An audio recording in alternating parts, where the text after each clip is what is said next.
Next on the list is a mechanical pencil. This is something I personally really love and much prefer to a traditional lead pencil. For the simple fact that, of course, you can refill it, it's more comfortable to hold if you can find the right one for you. There are endless varieties of them, of course, but I will say that I use the Pentel P205 and have for about a decade.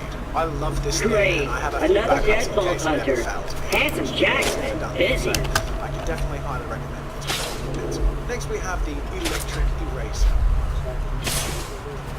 Wait a minute, you're not dead! Yes! Now I can get off this glacier. Claptrap, your metaphorical ship has finally come in. Allow me to introduce myself. I am a CL4P TP steward bot, but my friends call me Claptrap. Or they would if any of them were still alive, or had existed in the first place. Oh, I've got something for you. Here, take this echo communicator that I totally didn't loot from one of these corpses. It comes with a tactile heads-up display, complete with a mini-map. Now, sit down, friend. Let's get you inside. Which can be really cool for very rough sketching or sketching on larger pieces of paper, especially for something like life drawing or creating landscapes. 0.5 mechanical pencil is great for things overall, but tends to be quite weak when working with shading or large loose imagery. Next we have color pencils. Once again, of course, this is optional, but I tend to find that sketching roughly in a color pencil, usually a light blue is quite nice, is a fun way to keep loose and have a little bit of visual difference in your piece as you develop the characters or creations you're making. I also find color pencils really useful to highlight or add silhouettes behind your images, which I'll talk about later in this video. But essentially, the color pencils don't provide anything necessary vital to sketches, but add a little bit of a layer of interest visually. Next we have fine liners again. This is only really for the more polished end of sketching. If you find a sketch you love and you want to clean up a bit, this what I'm showing here is a Unipin fine liner. They're pretty hard wearing. I've had a set of Unipin fine liners for again about 10 years and I don't think I've ever even had to replace it. I wouldn't use a fine liner to sketch, but I do use a fine liner to polish up a sketch or design that I think is kind of nice and I want to emphasize a little more. You can get a whole bunch of different fine liners, but I would recommend when it comes to refining a sketch to work with something like a something a little thicker but not too thick. If you want to emphasize a polished sketch by adding a thick outline with a Sharpie to the outside of your sketch, but to the silhouette only, so worth having around. And open! Just a little added security. Gotta keep those bullymongs at bay, or they'll rip your eyes out. We're getting to a bit again not necessary when it comes to sketching. Further out from the spectrum of necessary sketching materials, we have some Copic markers. Now I will mention, of course, that there are hundreds and hundreds of colors and types of Copic markers, or even different brands of markers. I tend to prefer Copics, everyone has a different preference, but when it comes to sketching, you don't need a huge variety. In fact, 2 to 3 grey colors is really enough. Sorry about the mess. Everything checked out. He's up here. Bandits, Vault Hunters, Claptrap units. If I sound brief about this, it's only because my program is based by default tone of voice. I'm actually quite the track. Last but not least, we have... Now, the creatures around here are dangerous. None more than this bullymong named Knuckle Dragger. Killed everyone I know. Anywho, I keep a pistol in the cabinet over there for emergencies. But in here, this is kind we should be pretty safe. White paper, but quite useful when you're sketching in mid-tone sketching. So definitely have one of these if you're sketching on that sort of paper, because they really in this video add a huge kick when used in certain ways. But most of this stuff is kind of irrelevant because at the end of the day, the only thing that you really need to start sketching and playing is a sketchbook, a pencil, and, if you really want, an eraser. With those at hand, we are ready to jump into the wonderful world of sketching. Oh, and before we move on, for those of you who are curious, this is my pencil case. The stuff on the right is what I use when I'm sketching. That is my mechanical pencil, my eraser, having some refill leads just in case I get really into it and run out of lead, and of course a few color pencils to highlight my sketching. When it comes to sketching, everything on the left is sort of just gravy, but is useful if I find something I love and want to work with, or want to turn something into a more refined piece. Specifically, I have a Sharpie and brush pens for more bold and darker areas. These can also be really useful for silhouettes and outlines. And then I have usually 3 or 4 fine liners I can use. At the moment I'm keeping a 0.03 extremely fine liner, which I only use from time to time, a 0.1 and a 0.5. This is the pencil case I have on me pretty much at all times, and has never failed me. I've never felt the need for much more than this when I want to get creative ideas down, or develop something, or even refine and polish up something a bit. Moving on to tip number 2. Relax. Let's talk about actually sketching. Beyond not knowing where to start, sometimes it can be daunting to start, especially Great! open up Just let me get this door open and we'll staring hunt ourselves a bright, Pokemon. beautiful, clean white page as a representative of potential and hope. Maybe this could be the thing that Seeing eye minion, let me know if I'm gonna run into anything. Phrase you really wanted to be that thing, I'll but just assume you know you what? didn't see Thinking that. like that never gets you anywhere and only makes you scared to create. So the cure to that is to open up a sketchbook, and on the first page, just draw a scribble in the middle, just in the middle of the page, and all of a sudden you'll feel a little sense of relief. In fact, go beyond that, just go nuts, just do scribbles and doodles, make it ugly. In fact, if it's looking too symmetrical, make it more ugly. This may sound stupid, but this has helped me from time to time to relieve that tension that artists genuinely feel staring at a blank canvas. I hear Bullymons! Sick of minion! Protect me, Squire! Or a brand new sketchbook. It's better to get that out of your system so you can start creating just relax. Or else, you won't accomplish anything and no one will ever admire your work. You will be a failure. I'm just kidding. Just chill out about it. It's Let's not a big go! deal. I guess the thing to keep in mind with sketching is it's really a journey and not a destination. You're traveling along a road and there are going to be bumps along the way.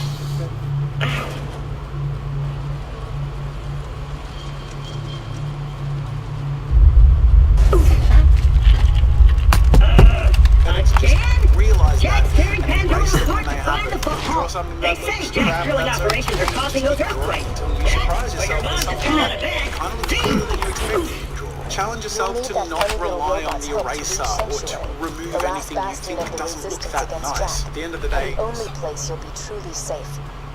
Get to Sanctuary.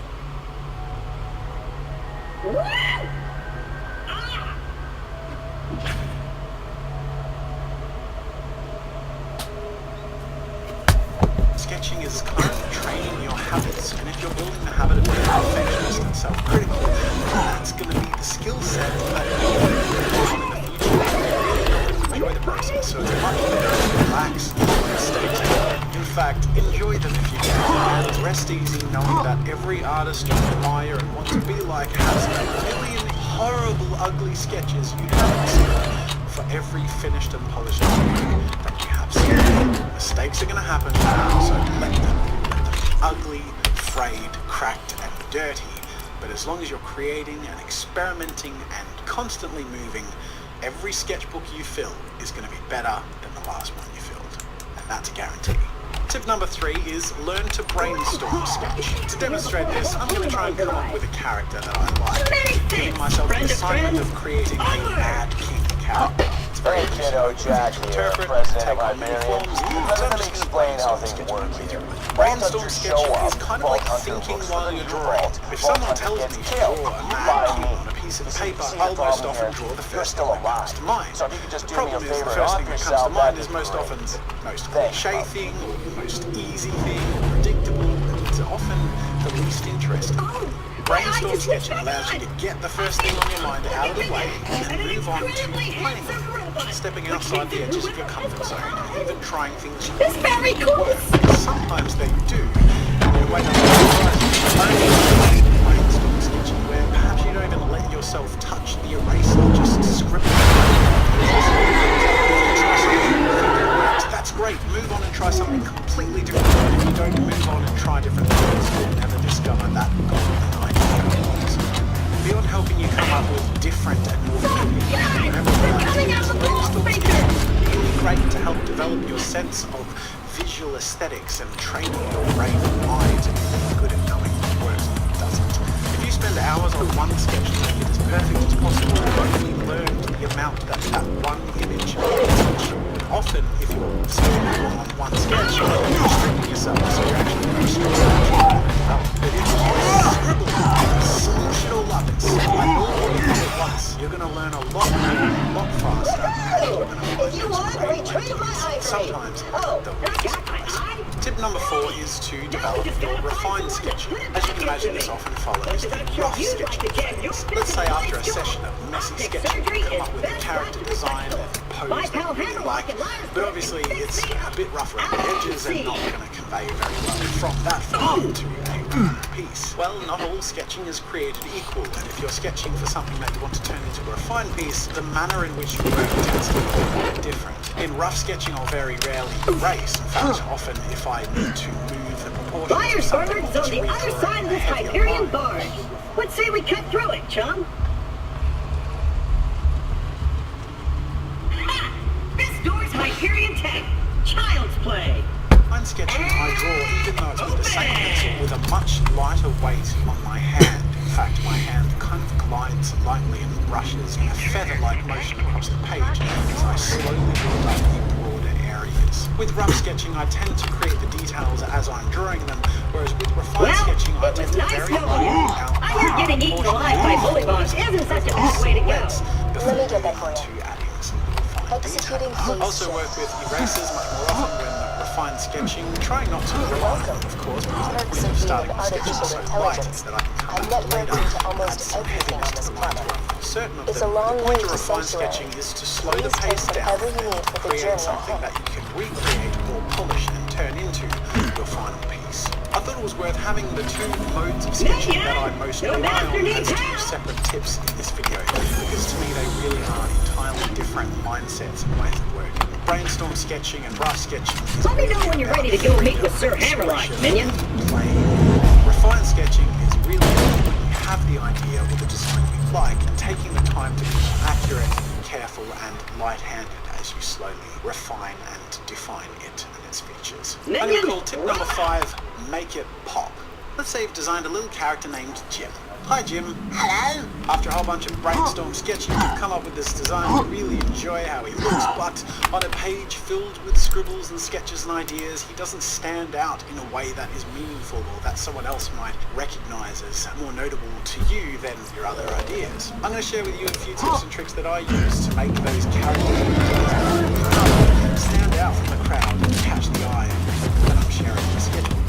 The first is to add a silhouette. I'll pick a random shape, sometimes a rhombus or a hexagon or a circle or square. I usually make it sort of asymmetrical or funky looking, and I make it behind the character and fill it in. This enables them to stand out from the page and gives more definition to their silhouette. Further to that, you can do the same thing with a coloured pencil. This is where it starts to add a bit more texture and life to the page, especially if it's a page filled with grey and then all of a sudden you have a punchy blue or red lifting a character or an expression out from the crowd.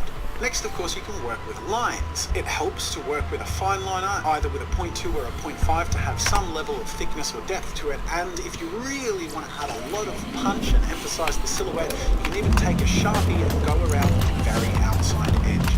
Now, I wouldn't go into the details of the character of this thing, but I do find that, much like the silhouette, the very outside edge of a character all the time can really make it stand out. And last but not least, you can grab a few Copic markers or even just shade with your pencil, though I would recommend being a little wary of that because shading with your pencil can make it look a little more lost in the page. Whereas if you use something different, like some grey Copic markers, you can add depth and dimension to your piece again and make it pop out of the page. And all of these in isolation are effective methods of making your piece or your character stand out. But using them together or in different combinations can be an even more dramatic way of really refining and making your character or design pop. Now earlier in this video I mentioned how cool half-tone paper can be when used to add dimension images. Let me show you what I mean. This is Jim again. Say hi Jim. Hello. We can go ahead and make it pop like I did in the other image by adding some Copic markers. I'm just working with 3 neutral greys which tend to work best on half-tone paper because they are slightly bluer. Now that alone does make it look more refined and stand out a bit, but it makes a huge difference if I can grab that white pencil I mentioned earlier and just go around the side of the silhouette of the character. This adds a lot of impact and makes it look really cool, just like the Sharpie did when we thicken the silhouette of the outside of a character, but it has more punch or impact because it's on half-tone paper and everything is that mid-tone color value. The white really stands out and really helps frame and emphasize the silhouette. I did to find looking through people's half-tone sketches really immersive and impressive to look at. White pixels just so vibrant and exciting. So I really do think playing around with the half-tone and white pixels is something fun to sketch. I feel like you need something to spark up your sketch life, if you know what I mean. It's also worth using that white pencil to bring out areas of the character that are actually white, be it eyes or teeth or shine in an area that's glossy and so on and so forth, but I wouldn't go over it. So there's no varnish there. But as I was saying before, adding the white pencil to your sketches turns you into a piece being cool and a piece being really outstanding. And at the end of the day, this tip about making your pieces pop is about taking those things that you're happy with or proud of and showing them off in a really cool way. And this is a way that I think works really well. The other cool thing about using these tricks to make a piece pop out is that it can be used to refine an otherwise quite rough sketch that doesn't really stand out from the page. So let's say, for example, in this context, I wanted to create a character. I brainstormed a sketch a few ideas. You can see being quite loose and scripted. We're not caring about racing or I find something that works, something I quite like, but still try out a little bit, maybe create a more full body sketch, still in that rough sketching form, and then I have something I'm quite happy with and want to maybe play with a little more. The problem is, even though he takes up more of the page, he's still drawn in quite a rough way and doesn't really stand out. Using those tricks I mentioned to make it pop, the difference is huge. Even in the first step of adding line work, you can see that already the character is popping out on the page quite a bit. Then even just using two Copic grey markers to make the character jump out on the page a bit more adds another level of depth still. Whacking a shaped silhouette behind the character further still frames him and brings our attention to him on the page. And then last but not least, bringing in that white to outline the character. Keep your wits about you, minion. This place Now, if is run someone by a turned to bandit this named page on a Captain sketchbook and Flint. looked at the The whole, jerk kept me as his torture plaything for a few months. We played games like Dodge the Blowtorch and Don't Get Dunked into the Pool of Acid. I was really good at the first one. Attention, people of Pandora. Handsome Jack here, offering $1 million to whoever brings me the head of the Vault Hunter who just arrived in live. So they, ladies and gentlemen, are and I'm five still things that offering a reward for Roland, the mass murdering leader of the Crimson Raiders. everyone has Good hunting, bandits. of course, but these are things I find really hoping or at least maybe giving you some ideas of things to play with. At the end of the day, again, sketching is about exploration and the journey. It's not about producing perfection, but it's about playing around until you find something worth polishing, and then taking a few steps with those tips and tricks that I mentioned, like outlining and framing the silhouette effectively so that at the end you've turned a sketch or an idea that you like into something that you can show people and say, this is what my idea developed into. And there you have it, ladies and gentlemen, those are my top 5 tips on sketching. I hope you enjoyed this video. It's a different sort of video, but sketching is something that I do a lot of on this channel. Character design sessions, various tutorials, speed paintings, whatever. It's actually something I realised I haven't really talked about, and it's a really important part of playing and coming up with ideas and having fun. If you don't have fun when you're sketching or know how to bring the most out of them, then it's very discouraging, and that's not the point. So I hope you enjoyed this video and got something out of it. Make sure to like this video and of course subscribe to join me and my videos as we have loads of fun with art. Otherwise, thanks for watching, ladies and gentlemen, and until next time, I'll see you later. Make sure to subscribe to my channel to see more of my videos. While you're at it, check out my shop where I sell ebooks, brushes, photo references, video courses, and more. There's another video you might enjoy from my channel over there. You can also check out my behind-the-scenes daily vlog channel, Daily Zer0. That's it for now, and until next time. Yes, I suppose I am in your debt now, aren't I? Come to my shack and I shall restore Claptrap's sight. First, I shall shut off the electrical fence for you. Please stay back, Vault Hunter. Let Claptrap go first. I knew Hammer likes to come around eventually. Me and him are like 2 peas in a pod. 2 bolts in a bag. 2... Apologies, but when Claptrap speaks, I feel my brain cells committing suicide one by one. I shall be out directly.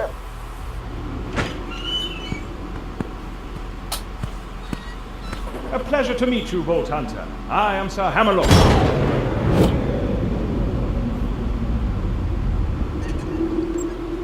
At your service. I came out here to research the bully molds for my almanac, but Captain Flint's men trapped me on this glacier. Many thanks for disposing of them, by the way. This hyper-direct run with Hanson Jack and defeat Captain Flint's bandits. Well done.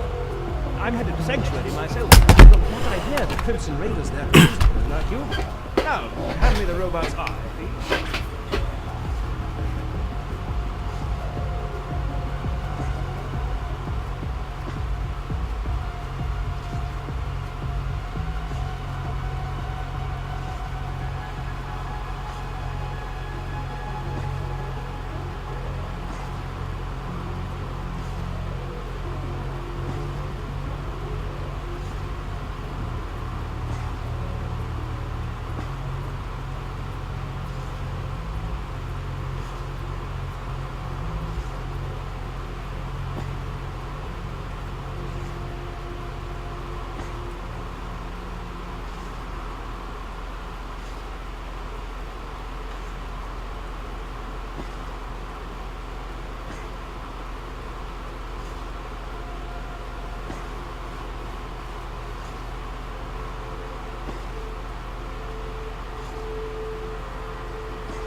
God, this hurts like a motherfucker. Hey, what's up guys, it's Scares here, and apparently a lot of my fans want me to torture myself, so I decided to wear 25 layers in the summer. It's 85 degrees out and I don't have an air conditioning in this room, and it actually hurts really bad, so I'm going to get through this video as quickly as possible and take these layers off, because this is one of the most painful things I have ever done. I mean, this shit is compressing my stomach right now. I mean, if I have a heat stroke, it'll be on video, so that'll be good. I can get some views off of that. But let's get into our first story today. This one comes from Jake Paul again. I mean, let's be real here, guys. Jake Paul's the drama on YouTube right now. He's pretty much the only person who's getting in all this drama recently. And it looks like shoots unarmed men, women, and children like it was going out of style. I'm spouting exposition again. My apologies.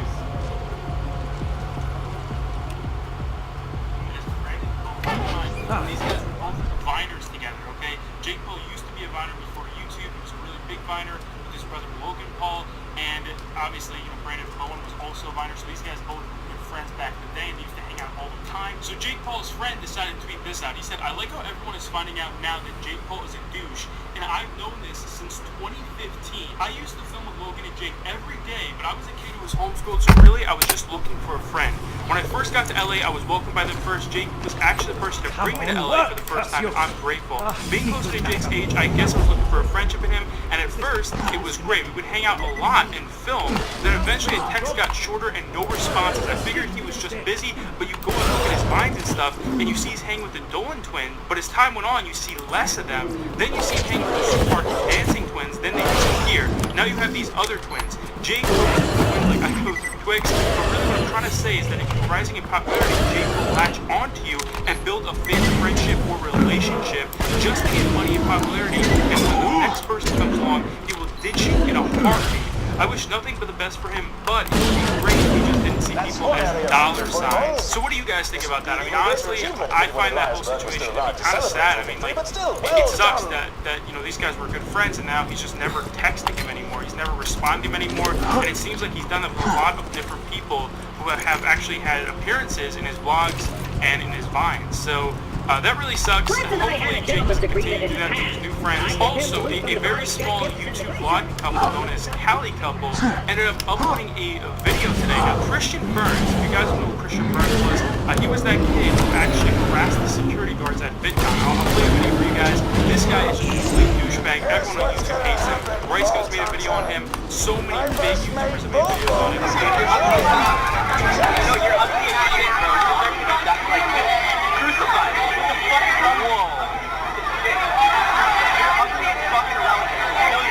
Yeah, so this Christian Burns guy is just a complete asshole, okay? And he ended up trying to fight Jake Paul at his house. That's right, and this is all YouTuber who filmed it. He was vlogging, and you know, Christian Burns was talking about his YouTube channel. He was saying, oh, I got a rice gum and stuff. And then, out of nowhere, Christian Burns just started trying to call Jake Paul out. And then it looks like Christian Burns got into a fight with the person actually vlogging him. And it looks like they were actually going to fight each other in front of Jake Paul's Team 10 house, but Christian Burns ran away, and one of Jake Paul's neighbors came up afterwards and, you know, asked about the whole situation. So this situation is huge, man, and keep in mind it is really dark out here, so you can't see too much of it, but it's pretty insane, especially because Christian Burns is kind of like universally hated over YouTube, and he's out here trying to fight Jake Paul, and he almost gets into a fight in front of the Team 10 house. Just watch this. You know who I am? Christian Burns. How's your day been, buddy? We haven't really talked much since I'll ask you for Dad. The security guard? Remember, you see the video at VidCon where there was that guy that was yelling at the security guard, like saying, Tom has a new kid. You guys still made a video on me, so That's cool. Goodbye. Oh, right. Rice gum, yeah. I don't know. Apparently, like, I wanted to like see if Jake would come out because apparently when we were at VidCon, at one of these parties, we talked to him. Yo, Jake, get the fuck out of here! Get the fuck out of here, bruh!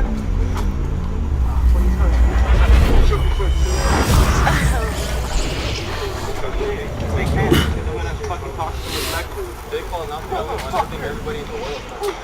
Dude, I don't give a fuck. Who are you, bruh? How are you impacting my life? Get the fuck back in your house. Get the fuck back in your house.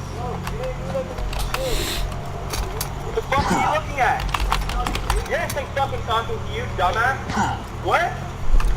What are you doing? Wait, honestly.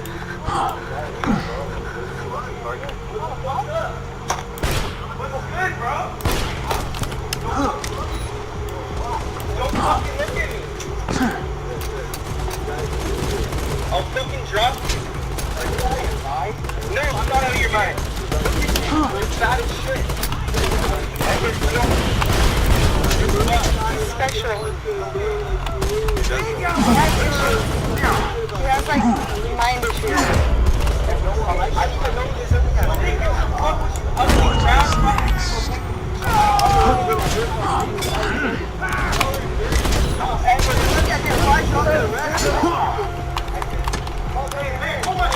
Of course, I forgot.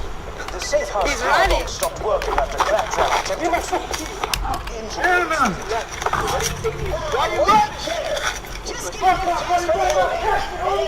his name again? He said he was like somebody. YouTube and everything. What's his name? Christian Burns. There's a fuse on the other side of that electric fence. Just run through the fence. You'll get it if you go fast enough. No. He's just some weirdo. He ran away. Yeah. We all are. I can't find him. No, he ran away. We're looking for him.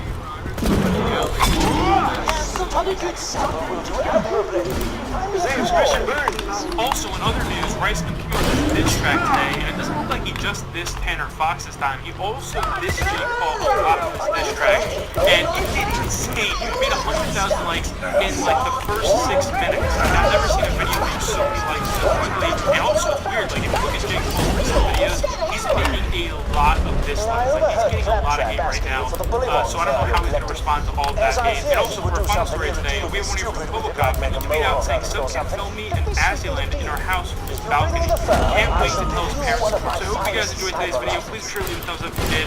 Sorry for really putting in a short night and taking this shit off. And please be sure to leave a like for me wearing all this fucking layers. Crazy status now. An hour today. But let's see what it is. Wants to give you a sniper rifle. He'll laugh at his offer. If you bring me the fur, I'll give you a better shotgun I found in the hands of a dead bull hunter. Wonderful, you've gotten all the fur I need. Bring it to me and my sniper rifle shall be yours. Screw that noise. Bring me the fur, and I'll give you a shotgun.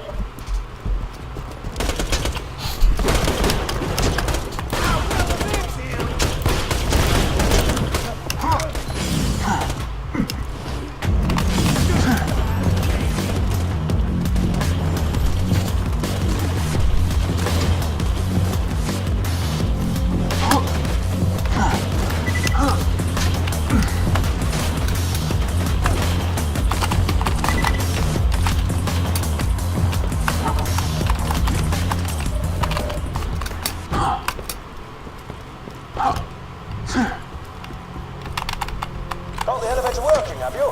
Great. Now simply ascend to the safe house and buy a shield. This used to be a sizable hub for the resistance until everyone heard the Hyperion army approaching and fled to Sanctuary.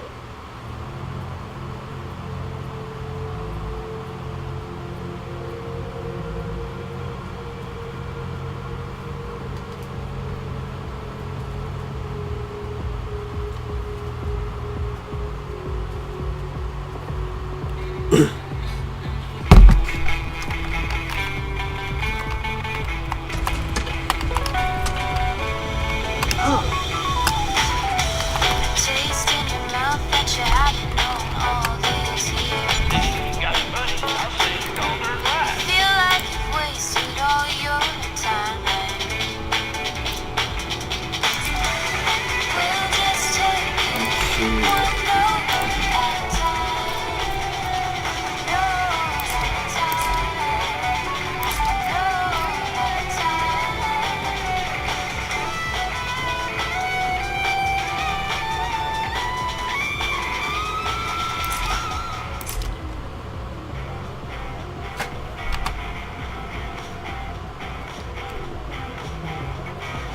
Hey, what's up guys, this is Liam or Weagle on your Overwatch, back with a new video. Today we're going to be talking about Horizon, the map that's giving people a lot of problems from a lot of different angles. I know that some people struggle with attack and some people struggle with defense. So today we're going to talk about the first point, defense, because I know a lot of people really struggle holding it. And I have some examples from multiple ranks from a couple of different perspectives on how you can defend this, so hopefully I can help you guys out. We'll talk about a static defense, we're going to talk about more of a divey defense too. I'll start with a Torbjorn static defense because I found this to be probably the most successful in my games. Now this may change when Doomfist comes in, the meta moves around a little bit, but one thing that's definitely true about this first point is that there aren't really many massive long angles of approach, and when you play close quarters on this point, it presents loads of problems for the enemy team. So we'll talk about team comp just quickly.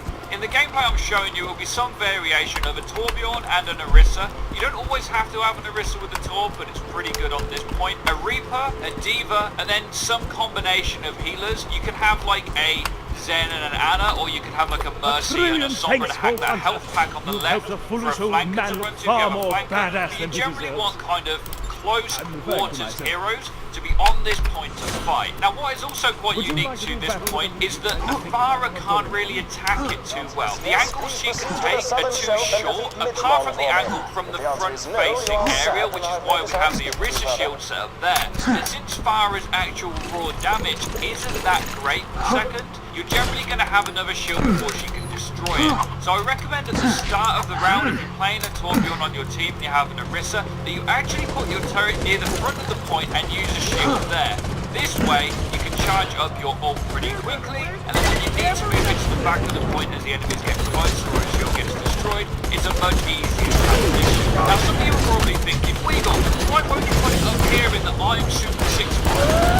Putting it up high is that when the enemy team just decide to dive the point, Torbjorn's not the best healing character in the world, and what happens is when you try to make that rotation back to the point with your team, it can be quite a sticky situation for a matchmaking new to deal with. And that is one issue with this map, is what you're going to see at pro level and what's going to work at a lower level in matchmaking is going to be considerably different, because it's a new map and the meta's shifting all the time.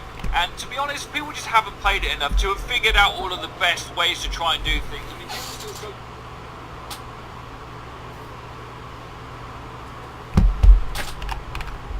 with Hanamura, and that's been out a year, so that's why Horizon's giving people problems. So once you've got your defense set up on this point, it's pretty much easy going from there. You always want to move up your turret as Torbjorn, so if it gets destroyed, just try and put it in a slightly different place to before. The back left of the point's quite a good spot, the back right also is. Keeping that turret alive, staying together as a team and dealing massive chunk damage with shotguns is very good way to defend this point. It doesn't always work, you won't.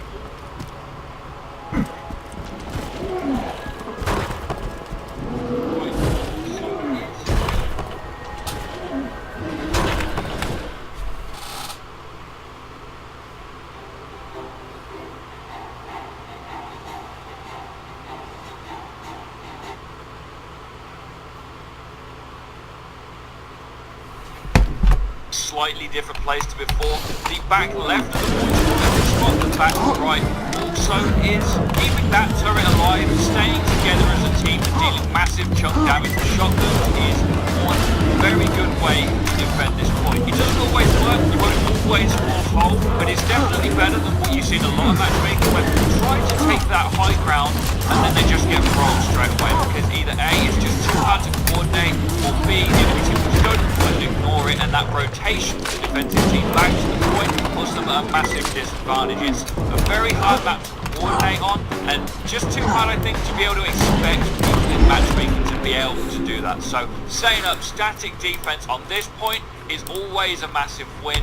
You're generally going to hold for a few minutes at least, and hopefully you'll see some more full holds from this kind of defense. In terms of what to do when the enemy come at you, the best thing to do is to make sure that your team stay together. You need to fight as a team, keep your healers alive. The turret is there to deal with the flankers that try to get in the back line, so make sure you're somewhere near your turret. Molten Core can hold this point on its own as well, and you have to brawl as a team. You stay together, the Farah can't get angles, and if you have a Diva on defense, even if she's your only tank, she can nullify all that damage from the Farah that might get through anyway, and you don't need like a soldier at all on this point when you're playing it, because the close quarters aspect of it is so powerful that any kind of range damage generally can't do enough. If you've got the Diva and they have a Widow, you can just try and block some of the shots, and the shield at the front of the point for the most part, or making sure you're behind the shield and not letting that Widow get a wide angle, is the best way to defend it. And of course, the best way to attack it when someone's doing this kind of defense is to get big pickoffs with like a Widow or a Hanzo, or to bait people off at this point. You just need to make sure you stay together, ball up, and block the range damage, which is pretty easy because this point is very tight. The next thing to talk about is, of course, the counter dive kind of a defense, and this as well is definitely harder to run this kind of a comp, but it is like playing attack on defense. Some people struggle with this concept sometimes. People think that your team are overextending on defense, but one of the main reasons people struggle to defend in Overwatch is because they stand there and let the enemies bring the fight to them. This is exactly that same problem as before with this map. If you stand just up the top there, you're just letting them bring the fight to you. But what happens if you have some kind of a counter dive comp and you take the fight to them nearer the choke point that they have to come through? But it gives you a lot more results. And the other thing is, if they try to speed past you and go to the point, when you have a counter dive comp, you have that opportunity then to retake with a comp that is facilitated to do so. If you try to retake with a Torval and a Reaper, is pretty rough times. But if you've got a Genji and a Tracer and a Winston and a Diva on your team, actually coming back to that point to fight it when they've just skipped past you is fairly simple. But they shouldn't even really be able to get to that point. As you'll see in the gameplay I'll show you now, what you want to be doing is taking some poke and wait for a tank to initiate. When a tank does initiate, you take the fight to them. It's just counter dive like you would see on any other map. It's basically an offensive comp and you play it on defense. And people honestly at a lot of ranks won't know how to deal with it. The one issue with this theory is, of course, is that it's harder to run because you're not all just balled up. It requires coordination, and when someone does dedicate to some kind of a play here, you need to make sure you follow up with them. So you'll see that me